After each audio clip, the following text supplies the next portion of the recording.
సంవత్సరాల తరబడి ఎన్ని మందులు వాడినా మీ మోకాల నొప్పులు తగ్గట్లేదా? ప్రాణ పెయిన్ క్లినిక్ లో అత్యాధునిక చికిత్స. నా చెల్లెలకు ఎన్నికల్లో డిపాజిట్లు కూడా రావంటూ షర్మిలపై సీఎం జగన్ సంచలన కామెంట్స్ చేశారు.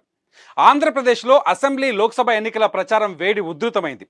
ప్రధాన ప్రతిపక్షాలు ఎన్నికల సంగ్రామంలో చావో రేవో తేల్చుకోనున్నాయి. మే 13వ తేదీన పోలింగ్. రాష్ట్రంలోని 175 అసెంబ్లీ 25 లోక్సభ నియోజకవర్గాలకు ఒకే రోజున పోలింగ్ ప్రక్రియ పూర్తవుతుంది. జూన్ 4వ తేదీన ఓట్లను లెక్కిస్తారు. పోలింగ్ గడువు దగ్గర పడుతుండటంతో అన్ని పార్టీలు కూడా జనంలోకి చొచ్చుకెళ్తున్నాయి. ఇంటింటి ప్రచారం చేపట్టాయి. 2019 నాటి ఎన్నికల్లో సాధించిన పట్టును నిలుపుకోవడానికి అధికార వైఎస్ఆర్ కాంగ్రెస్ పార్టీ వ్యూహాలను రూపొందించుకొని సాగుతోంది. అప్పటి ఎన్నికల్లో వైఎస్ఆర్సీపీ 151 అసెంబ్లీ 22 లోక్సభ స్థానాలను గెలుచుకున్న విషయం తెలిసిందే.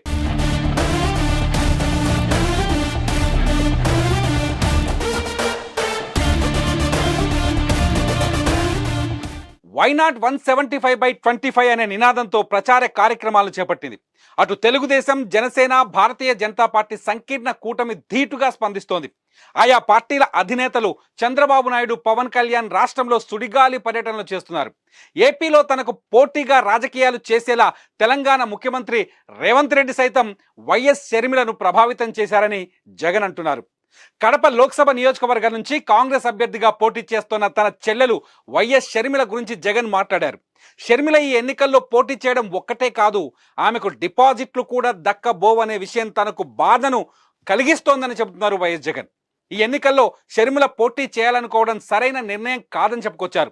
తనపై తప్పుడు కేసులు బనాయించడంతో పాటు కన్ను మూసిన తర్వాత కూడా ఛార్జ్ షీట్లో తండ్రి పేరును చేర్చిన పార్టీ తరఫున షర్మిల ఎన్నికల్లో పోటీ చేస్తుండటం బాధ కలిగించిందన్నారు జగన్. ఎవరు ఏమిటనేది ఈ ఎన్నికల ద్వారా ప్రజలే నిర్ణయిస్తారని జగన్ చెప్పుకొచ్చారు. ఈ ఎన్నికల్లో తాను బీజేపీ, టీడీపీ, కాంగ్రెస్తో పోరాడుతున్నానని జగన్ కడపలో మాట్లాడారు.